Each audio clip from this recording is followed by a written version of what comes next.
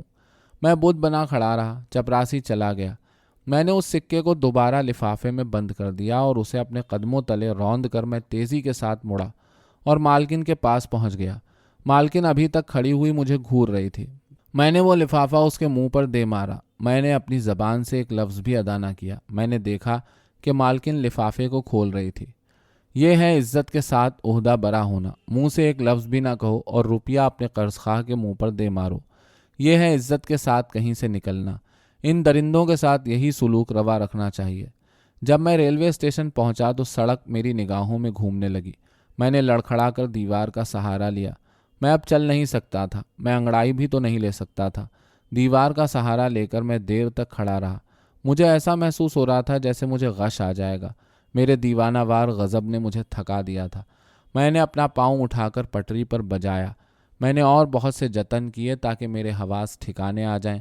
میں نے اپنے دانتوں کو بھینچا، ابروؤں کو سکیڑا، آنکھوں کو گھمایا اور اس طرح کچھ افاقہ ہوا۔ میرے خیالات ایک دفعہ پھر روشن ہو گئے۔ اب میں نے سوچا کہ میں واقعی بے ہوش ہو کر گر پڑنے کو تھا۔ میں نے اپنی باہیں آگے کو پھیلا دیں اور دیوار سے ہٹ کر کھڑا ہو گیا۔ سڑک ابھی تک میری آنکھوں میں ناچ رہی تھی۔ میں غضب آلود ہو کر کھانسنے لگا۔ میں اپنی روح اور اپنے جسم کے ساتھ جنگ آزما تھا۔ میں ڈوبنا اور گرنا نہیں چاہتا تھا، میں کھڑا کھڑا مرنا چاہتا تھا۔ ایک چھکڑا آہستہ آہستہ میرے پاس سے گزر گیا۔ میں نے دیکھا کہ اس چھکڑے میں آلو تھے، لیکن غصے سے اندھا ہو کر میں یہ سوچ رہا تھا کہ اس چھکڑے میں آلو نہیں تھے، گوبھی کے پھول تھے۔ میں نے گالی دیتے ہوئے کہا، آلو نہیں، گوبھی کے پھول ہیں۔ میں جو کچھ کہہ رہا تھا اسے بخوبی سن رہا تھا۔ میں نے اس جھوٹ کو بار بار دہرایا۔ دراصل اس طرح میں اپنی نقاہت کو دور کرنا چاہتا تھا۔ اس گناہ آلود خیال نے مجھ پر نشہ سا طاری کر دیا۔ میں نے اپنے ہاتھ کی 3 انگلیاں اوپر کی طرف اٹھا کر پھر گالی دی، چاہے تو خدا ہے کہ مقدس باپ یا پھر مقدس بھوت، میں سچ کہتا ہوں کہ وہ آلو نہیں تھے، گوبھی کے پھول تھے۔ وقت یوں ہی گزرتا گیا۔ میں پٹری کی سیڑھیوں پر بیٹھ گیا۔ میں نے اپنے حلق اور اپنے ابروؤں پر سے پسینہ خشک کیا، 2-4 لمبے سانس لیے اور اس طرح میں پرسکون ہو گیا۔ میں اپنی ابتر حالت پر غور کرنے لگا۔ میری یہ بھوک بڑی شرمناک تھی۔ سورج ڈھلنے لگا تھا، چند گھنٹوں تک رات ہونے والی تھی۔ ابھی تھوڑا سا وقت باقی تھا جس میں یہ سوچ سکتا کہ رات کہاں اور کیوں کر بسر کی جائے۔ ایک دفعہ پھر مجھے اس گھر کا خیال آیا جہاں سے میں نکالا گیا تھا، لیکن وہاں جانے کا تو سوال ہی پیدا نہیں ہوتا تھا۔ لیکن میں اس گھر کے سوا اور جا کہاں سکتا تھا؟ سچ بات تو یہ تھی کہ مالکن کا مطالبہ جائز تھا۔ جب میں اسے پیسے نہیں دے رہا تھا تو اسے حق تھا کہ وہ مجھے اپنے گھر سے نکال دیتی۔ اس نے میرے ساتھ کوئی برا سلوک بھی تو نہیں کیا تھا۔ برابر مجھے کھانے کو دیتی رہی تھی۔ اس نے تو کل شام کو ہی مجھے ڈبل روٹی اور مکھن دے دیا تھا۔ میں نے واقعی اسے برافروختہ کر دیا تھا۔ وہ طبیعت کی بری نہیں تھی۔ اس نے یہ جانتے ہوئے مجھے کھانے کو دیا تھا کہ میں بھوکا تھا۔ مجھے اس سے کوئی شکایت نہیں ہونی چاہیے۔ میں وہاں پٹری پر بیٹھا بیٹھا اس عورت سے معافی کا خواستگار ہوا۔ مجھے یقین ہو گیا کہ میں نے واقعی احسان ناشناسی کا ثبوت دیا تھا۔ چلتے چلتے 10 شلنگ اس کے منہ پر دے مارے۔ کتنی مذموم حرکت سرزد ہوئی تھی مجھ سے۔ 10 شلنگ! میرے منہ سے سیٹی بج اٹھی۔ لفافہ، چپراسی! آخر یہ کس نے مجھ پر اتنا کرم کیا تھا؟ اب مجھے یاد آیا کہ کسی نے مجھے 10 شلنگ بھی بھیجے تھے۔ مجھے شرم آ گئی، دل میں ٹیس اٹھنے لگی۔ میں نے یلاجلی کا نام 2-4 مرتبہ دہرایا۔ میرا گلا بیٹھ گیا تھا۔ میں سر کو پیچھے کی طرف پھینک کر سوچ میں ڈوب گیا۔ کل ہی کا تو واقعہ ہے۔ میں بڑی تمکنت کے ساتھ اس کے پاس سے گزر گیا تھا۔ میں نے اس کے ساتھ بھی بدسلوکی کی، لیکن یہ عجیب بات تھی، میری اس حرکت نے اس کے دل میں ہمدردی کے جذبات پیدا کر دیے تھے اور اس نے مجھے خیرات بھجوائی تھی۔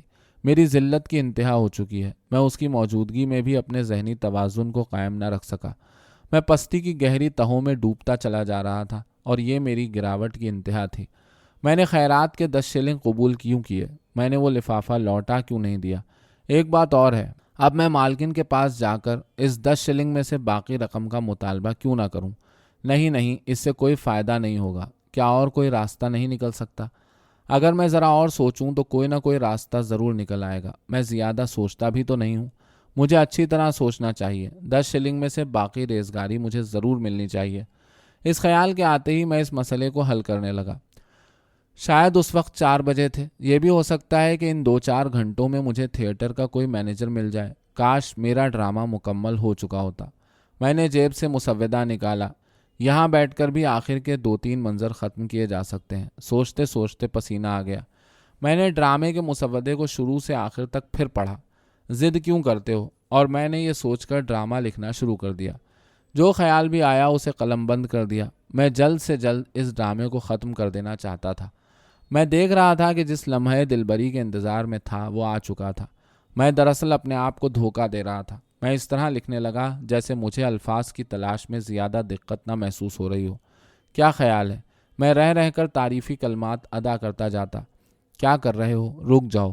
جو کچھ تم نے پہلے لکھا ہے اس کا ان جملوں سے کیا مقابلہ جو تم اب لکھ رہے ہو؟ تمہارے ان لفظوں میں ازمنہ وسطیٰ کا رنگ ہی نہیں۔ میں نے دانتوں میں پینسل کو دبا کر توڑ دیا۔ میں اچھل کر کھڑا ہو گیا اور مسودے کو پھاڑ ڈالا۔ ہر صفحے کے 2 ٹکڑے کر دیے۔ سڑک پر ٹوپی پھینک کر میں اس پر کودنے لگا۔ میں اب کہیں کا نہیں رہا۔ میں اب مر چکا ہوں۔ خواتین اور معزز حضرات، میں مر چکا ہوں۔ میں ٹوپی پر جتنی دیر کودتا رہا یہی کہتا رہا۔ کانسٹیبل مجھ سے کچھ فاصلے پر کھڑا مجھے دیکھ رہا تھا۔ وہ سڑک کے بیچ میں کھڑا ہوا صرف مجھے دیکھ رہا تھا۔ جب میں نے سر اٹھایا تو ہماری نگاہیں چار ہوئیں۔ ہو سکتا ہے کہ وہ بہت دیر سے کھڑا مجھے دیکھ رہا ہو۔ میں نے ٹوپی اٹھا کر پھر پہن لی اور کانسٹیبل کے نزدیک چلا گیا۔ کیا وقت ہوگا؟ میں نے اس سے سوال کیا۔ وہ کچھ دیر کے لیے جھچکا اور پھر گھڑی کی طرف دیکھ کر بولا۔ اس نے ایسا کرتے ہوئے اپنی نگاہیں مجھ پر سے نہ ہٹائیں۔ 4 بجنے کو ہیں، اس نے جواب دیا۔ میں صحیح وقت پوچھنا چاہتا ہوں۔ خیر، اتنا کہہ کر میں وہاں سے چل دیا۔ کانسٹیبل حیران رہ گیا۔ وہ ابھی تک جیب گھڑی کو ہتھیلی پر رکھے ہوئے تھا۔ جب میں رائل ہوٹل کے سامنے پہنچا تو میں نے مڑ کر دیکھا۔ کانسٹیبل ابھی تک اسی حالت میں کھڑا تھا۔ وہ اپنی نگاہوں سے میرا تعقب کر رہا تھا۔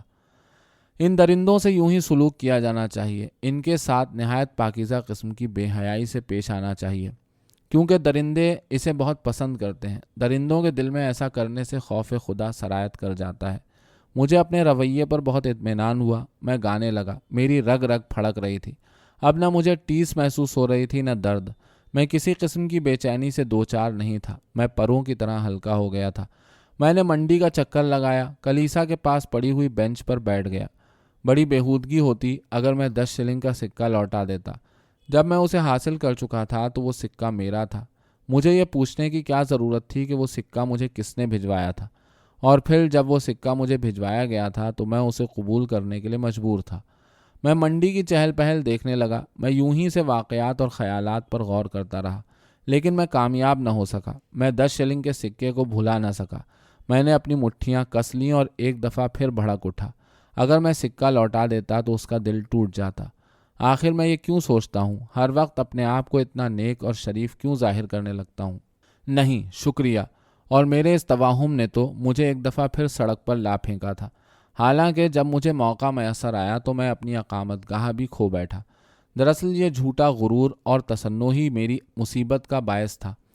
بس الفاظ پر بھڑک اٹھتا ہوں۔ ابھی ابھی دیکھ لو، 10 شلنگ کا سکہ مالکن کے منہ پر مارا اور وہاں سے چلا آیا۔ میں اپنے آپ کو کوسنے لگا، اپنے آپ کو برا بھلا کہنے لگا۔ میں نے اپنی جائے رہائش کیوں چھوڑی؟ نئے سر سے مصیبت کیوں مول لی؟ دراصل میرے اندر کا شیطان ہی میرا دشمن تھا۔ یہ پیلا زر بھی ایک شیطان ہی ہے۔ ساری مصیبتوں کا باعث یہی پیلا سونا ہے۔ لیکن میں نے اس سونے کی بھیک تو نہیں مانگی تھی۔ میں نے تو اس سونے کو ہاتھ میں لے کر بھی نہیں دیکھا۔ ہاتھ میں لینے سے پہلے ہی دوسرے کے حوالے کر دیا۔ ہاں، تو اس قسم کا آدمی تھا میں ہمیشہ اپنی رقم کی آخری پائی تک دے دیا کرتا تھا۔ اگر میں یلا جلی کو اچھی طرح سمجھ چکا تھا تو مطلب صاف تھا کہ یلا جلی کو یہ رقم بھجوانے پر ذرہ بھر افسوس نہیں ہوا ہوگا۔ اسے چاہیے تھا کہ وقتاً فوقتاً وہ مجھے 5 یا 10 شلنگ بھیجتی رہے۔ میں وہاں بیٹھا ہوا خام خواہ غضب آلود ہو رہا تھا۔ یلا جلی کو مجھ سے واقعی محبت تھی۔ وہ مجھے شدت کے ساتھ چاہتی تھی اور میں اپنے اس وسوسے کو ہوا دیتا رہا۔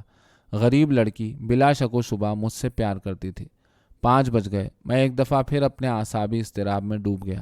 میرے ذہن میں پھر بھنبھناہٹ کا آغاز ہوا۔ میں نے سامنے کی طرف دیکھا۔ سامنے دوا فروش کی دکان تھی۔ میرے پیٹ میں بھوک نے خوفناک جنگ چھیڑ رکھی تھی۔ جب میں بیٹھا خلا میں نظر دوڑا رہا تھا تو ایک صورت ابھرتی ہوئی معلوم ہوئی۔ میں اس صورت کو گھورنے لگا۔ اب وہ دھندلی صورت میری نظروں میں نمایاں ہو گئی۔ میں نے اسے پہچان لیا۔ یہ صورت کیک بیچنے والی بڑھیا کی تھی جو ہمیشہ دوا فروش کی دکان کے آگے فرش پر بیٹھی رہا کرتی تھی۔ میں چونک پڑا، سوچنے لگا، ہاں یہ وہی عورت تھی۔ میں نے اپنی انگلیاں چٹکائیں اور منہ سے سیٹی بھی بجائی۔ میں اٹھ کر دوا فروش کی دکان کی طرف بڑھا۔ اب کوئی حماقت نہ کرنا۔ وہ رقم جو تمہیں دکاندار نے غلطی سے دے دی تھی وہ تمہاری اپنی کمائی تھی، مگر تم اپنی شریف النفسی کے بھرے میں آ کر اس رقم کو بھی گنوا بیٹھے۔ اب کسی کے جھانسے میں نہ آنا۔ اتنا غرور موت کا باعث بھی ہو سکتا ہے۔ میں نکڑ کی طرف چلا گیا اور اس بڑھیا کو غور سے دیکھتا رہا۔ اس کے سامنے جا کر میں رک گیا۔ میں مسکرایا جیسے وہ مجھے جانتی ہو۔ میں نے اپنے دل میں ایک فیصلہ کیا اور بولا، شام بخیر، شاید تم مجھے پہچانتی نہیں ہو۔ نہیں، بڑھیا نے جواب دیا۔ وہ میری طرف دیکھنے لگی۔ میں اور مسکرایا۔ میں یہ ماننے کے لیے تیار نہیں تھا کہ وہ بڑھیا مجھ سے مذاق کر رہی تھی۔ کیا تمہیں یاد نہیں کہ ایک دن میں نے تمہیں ڈھیر سی ریزگاری دی تھی؟ چاندی کے سکے۔ اس وقت میں نے کچھ کہا نہیں تھا کیونکہ زیادہ باتیں کرنے کی میری عادت نہیں ہے، اور پھر جب کوئی شخص ایک ایماندار شخص سے بیوپار کر رہا ہو تو پھر زیادہ باتیں بنانے کی ضرورت ہی نہیں رہتی، اور پھر ایسی معمولی باتوں پر کون سر کھپائے۔ ہاں، تو وہ شخص میں ہی تھا جس نے اپنی پوری جیب تمہاری جھولی میں انڈیل دی تھی۔ کیا واقعی تم ہی تھے؟ ہاں، اب مجھے یاد آیا۔ میں اسے اس رقم کے عوض میں شکر گزار ہونے سے روکنا چاہتا تھا، اس لیے میں نے اپنی نگاہیں میز پر لگا دیں اور بولا، میں اب کچھ کیک لینے آیا ہوں۔ وہ شاید اس بات کے لیے تیار نہیں تھی۔ وہ چپ رہی۔ ہاں، میں کیک لینے آیا ہوں۔ مجھے اس پوری رقم کے کیک نہیں چاہیے، چند ایک ہی کافی ہوں گے۔ اچھا، تو تم کیک لینے آئے ہو؟ ہاں ہاں۔ اور اتنا کہہ کر میں زور سے ہنسا۔ مجھے غصہ آ رہا تھا کہ اس عورت کو پہلے کیوں نہ خیال آیا کہ میں اس سے کیک لینے آیا تھا۔ میں نے میز پر سے ایک کیک اٹھا لیا، گول اور گدگدا۔ جب عورت نے دیکھا کہ میں اپنی منمانی کر رہا تھا تو اس نے اپنے کپڑوں کی گٹھری میں کسی چیز کو ٹٹولنا شروع کر دیا۔ اس نے غیر ارادی طور پر اپنے برتنوں کو مجھ سے چھپانے کے لیے حرکت کی۔ اس وقت مجھے محسوس ہوا کہ وہ مجھے لٹیرا سمجھ رہی تھی۔ نہیں، وہ ایسا سوچ بھی نہیں سکتی۔ یہ بڑھیا تو بہت نیک ہے۔ کیا ایسا ہو سکتا ہے کہ اس بڑھیا کو کسی نے بہت سی ریزگاری دی ہو اور پھر اس کا مطالبہ کرنے نہ آیا ہو؟ کہیں بڑھیا یہ تو نہیں سمجھ رہی کہ وہ رقم جو میں نے اسے دی تھی چوری کی تھی؟ نہیں، بڑھیا کے وہم و گمان میں بھی یہ بات نہیں آ سکتی۔ یہ بڑھیا کی نیک نیتی تھی کہ وہ ابھی تک مجھے ایماندار آدمی سمجھ رہی تھی۔ یہ اس بڑھیا کا کرم تھا۔ واقعی نیک بڑھیا ہے۔ لیکن میں نے اسے وہ رقم کیوں دے دی تھی؟ بڑھیا بہت گھبرائی ہوئی تھی۔ وہ تو مجھے کوس رہی تھی۔ میں نے اسے بتایا کہ میں نے وہ رقم اسے کیوں دے دی تھی۔ میری یہ عادت تھی کہ میں ہر ایک کو اچھا اور شریف سمجھا کرتا تھا۔ جب بھی کسی نے مجھے کچھ دینا چاہا میں نے اسے کبھی قبول نہیں کیا، خدا جانے کیوں۔ میری باتیں بڑھیا کی سمجھ میں نہیں آ رہی تھیں۔ میں تیز باتیں کر رہا تھا۔ کیا اس بڑھیا کو کبھی کسی نے کوئی رقم پیشگی نہیں دی تھی؟ میں نے اس سے سوال کیا۔ امیر آدمیوں نے شاید اسے پیشگی رقم دی ہو، مگر نہیں، آج تک اسے کسی نے پیشگی رقم نہیں دی تھی۔ لیکن اس میں میرا کیا قصور تھا؟ باہر کے دیسوں میں تو اکثر ایسا ہوتا ہے، لوگ دکانداروں کو رقم پیشگی دے دیتے ہیں۔ یہ بڑھیا شاید اپنے دیس سے باہر کبھی نہیں گئی تھی۔ بیچاری نے اپنے ملک کی حد کبھی پار نہیں کی تھی۔ پھر تو بیچاری سچی تھی۔ میں نے 1-2 بسکٹ اور میز پر سے اٹھا لیے۔ بڑھیا بڑبڑاتی رہی۔ اس نے اور بسکٹ دینے سے صاف انکار کر دیا۔ اس نے میرے ہاتھوں سے کیک کا ایک ٹکڑا چھین بھی لیا۔ میں غضب آلود ہو گیا۔ اس نے دھمکی دی کہ وہ پولیس کانسٹیبل کو آواز دے گی۔ میں اس کے ساتھ نرم برتاؤ کرنا چاہتا تھا۔ میں جو کچھ بھی میز پر سے اٹھا رہا تھا اس پر مجھے قانونی حق حاصل تھا۔ میں نے اسے قلیل رقم نہیں دی تھی۔ ان باتوں کے ہوتے ہوئے بھی میں اس کے پورے ذخیرے پر ہاتھ صاف نہیں کرنا چاہتا تھا۔ میں تو اپنی نصف رقم وصول کرنا چاہتا تھا اور پھر اس بڑھیا سے ہمیشہ کے لیے رخصت چاہتا تھا۔ بڑھیا عجیب عورت تھی۔ آخرکار اس نے 4-5 کیک اٹھا کر میری طرف سرکا دیے اور مجھے چلے جانے کے لیے کہا۔ میں بڑھیا سے اب بھی جھگڑ رہا تھا کہ اس نے مجھے لوٹ لیا تھا۔ جانتی ہو، تمہیں اس دھوکے کے عوض سزا بھی مل سکتی ہے۔ خدا تم پر رحم کرے۔ اس دھوکے کی خاطر تمہیں عمر بھر کی قید ہو سکتی ہے۔ اس نے ایک اور کیک میری طرف پھینک دیا۔ میں وہاں سے چلا آیا۔ اس بڑھیا جیسا کوئی دھوکے باز نہ ہوگا۔ جتنا عرصہ میں منڈی میں اور بازاروں میں چکر لگاتا رہا، اس بڑھیا کے بارے میں بلند آواز میں خیال آرائی کرتا رہا۔ کتنی بے شرم اور ڈھیٹ بڑھیا ہے۔ میں بازار میں چلتا ہوا کیک کھا رہا تھا اور اپنے آپ سے باتیں کر رہا تھا۔ ایک کے بعد دوسرا کیک غائب ہو رہا تھا، لیکن بھوک تھی کہ کم نہیں ہوتی تھی۔ آخر یہ کیک ہوتے ہی کیا ہیں، نہایت ہلکے۔ ان کا ایک نوالا بھی تو نہیں بنتا۔ میں کم سے کم ایک کیک کسی اور وقت کے لیے محفوظ رکھنا چاہتا تھا، مگر میں اتنا بے صبر ہو چکا تھا کہ آخری کیک بھی کھا گیا۔ مجھے وہ لڑکا یاد آیا جو میری اقامت گاہ کے سامنے کاغذ کی ناؤ بنا کر کھیلا کرتا تھا۔ آخری کیک میں اس لڑکے کے لیے محفوظ رکھنا چاہتا تھا۔ اب میں مسلسل اس لڑکے کے بارے میں سوچنے لگا۔ جب وہ لڑکا اس بوڑھے کو گالیاں دے رہا تھا جس نے اس کے سر پر تھوک دیا تھا، میری طرف بھی مڑ مڑ کر دیکھتا جاتا تھا کہ میں کہیں ہنس تو نہیں رہا۔ خدا ہی بہتر جانتا ہے کہ میں اس لڑکے سے مل بھی سکوں گا کہ نہیں۔ میں یہی باتیں سوچتا ہوا چل رہا تھا۔ میں نے بہت کوشش کی کہ میں اس بازار میں پہنچ جاؤں جس کے ہوٹل میں 3 ہفتے میں نے گزارے تھے۔ میں اس جگہ سے تیز تیز قدم اٹھاتا ہوا گزر گیا جہاں میں نے اپنے ڈرامے کا مسودہ پھاڑا تھا۔ کاغذ کے کچھ ٹکڑے ابھی تک وہاں بکھرے پڑے تھے۔ میں نے اس کانسٹیبل سے بھی کنی کترائی جسے میں نے اپنے رویے سے حیرت زدہ کر دیا تھا۔ آخرکار میں اس جگہ پہنچ گیا جہاں وہ لڑکا بیٹھ کر کھیلا کرتا تھا۔ لڑکا وہاں نہیں تھا۔ سڑک سنسان اور ویران پڑی تھی۔ دھندلکا پھیلتا جا رہا تھا۔ وہ لڑکا مجھے کہیں بھی دکھائی نہ دیا۔ شاید وہ گھر کے اندر چلا گیا تھا۔ میں نے وہ کیک دروازے کے ساتھ لگا کر رکھ دیا، دروازے پر زور سے دستک دی اور وہاں سے چل پڑا۔ کیک لڑکے کو ضرور مل جائے گا۔ جب وہ دروازے کو کھولے گا تو کیک اسے دروازے کے پاس پڑا ہوا ملے گا۔ میری آنکھیں وفور مسرت سے نمالود ہو گئیں۔ میں بہت خوش ہوا اور اس لمحے کے بارے میں سوچنے لگا جب لڑکا دروازہ کھولے گا اور کیک کو پڑا پائے گا۔ گھومتا ہوا میں ریلوے اسٹیشن پر پہنچ گیا۔ اب کچھ بھوک نہیں لگ رہی تھی۔ اب تو جو کیک میں نے کھائے تھے وہ معدے میں گڑبڑ پیدا کر رہے تھے۔ نئے سرے سے وحشتناک خیالات میرے ذہن میں ادھم مچا رہے تھے۔ فرض کرو کہ میں چپکے سے جاؤں اور جہاز کے لنگر کا رستہ کاٹ دوں، یا پھر فرض کرو کہ میں یک بیک چلا اٹھوں، آگ آگ۔ میں جہازوں کی گودی کی طرف چلا گیا۔ وہاں مجھے سامان بند کرنے کا ایک بکس مل گیا۔ میں اس پر جا بیٹھا۔ مجھے اس وقت بھی شعور تھا کہ میرا ذہنی توازن بگڑا ہوا ہے۔ میں بے حس و حرکت بیٹھا رہا۔ میں وہاں بیٹھا ہوا روسی جہاز کو دیکھتا رہا جو وہاں لنگر ڈالے پڑا تھا۔